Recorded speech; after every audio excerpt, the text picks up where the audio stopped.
చీమకుర్తిలోని SKR బదిరుల ఆశ్రమ పాఠశాలలో Lions club ఆధ్వర్యంలో రిటైర్డ్ ఆర్టీఓ తొండపి మల్లినాథుడుకు ఆత్మీయ సన్మాన మహోత్సవం నిర్వహించారు. ఈ కార్యక్రమానికి ముఖ్య అతిథిగా లయన్స్ క్లబ్ వ్యవస్థాపకులు డాక్టర్ బందా జవహర్ హాజరయ్యారు.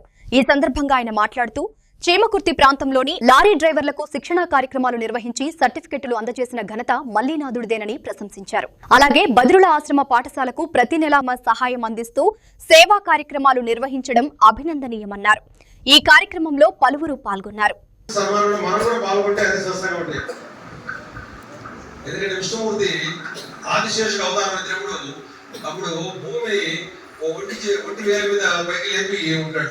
అప్పుడు ఒకరోజు విశాఖమిత్రుడు వస్తాడు ఆయన దగ్గరికి.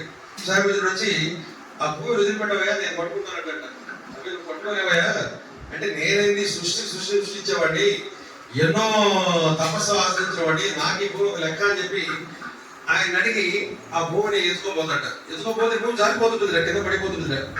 అప్పుడు ఆయన అడుగుతాడు ఆశేషి, ఎట్లా నేను చేయలేకపోతున్నాను, ఎట్లా ఏం చెప్పంటామంటే, ఏం లేదు, ఒక మంచి మిత్రుడు ఎవరు ఉంటే వాడిని తలుచుకుంటాడు. మంచి మిత్రుడు ఎవరు ఉంటాడు, నాకు మంచి మిత్రుడు ఎవరు ఉన్నారు, నాకు మంచి మిత్రుడు ఇంకో సంగతి చెప్పండి అంట. అట్లయితే నువ్వు ఒక మంచి వ్యక్తి ఎవరన్నా వాళ్ళకి సన్మానం జరుగుతూ ఉంటే ఆ కార్యక్రమాన్ని నువ్వు ఆలోచనగా ఉంటే దాన్ని ఊహించుకో, అప్పుడు ఆగిపోతుందంట. వెంటనే ఒకసారి వశిష్ఠుడికి సన్మానం జరుగుతుంటే నేను ఆ రోజు ఆ కార్యక్రమాల్లో కూడా నేను పాల్గొన్నాను అని ఆయన దృశ్యాన్ని గుర్తు చేసుకుంటాడు. వెంటనే భూమి ఆగిపోతుంట.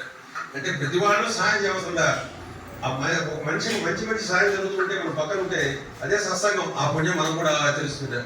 అందువల్ల మల్లినాథ్ గారి సన్మాన కార్యక్రమంలో మేమందరం కూడా యాదృచ్ఛికంగా పాల్గొన్నాం. ఎందుకంటే అజయ్ హఠాత్తుగా చెప్పాడు మల్లినాథ్ గారి సన్మాన కార్యక్రమం రమ్మని.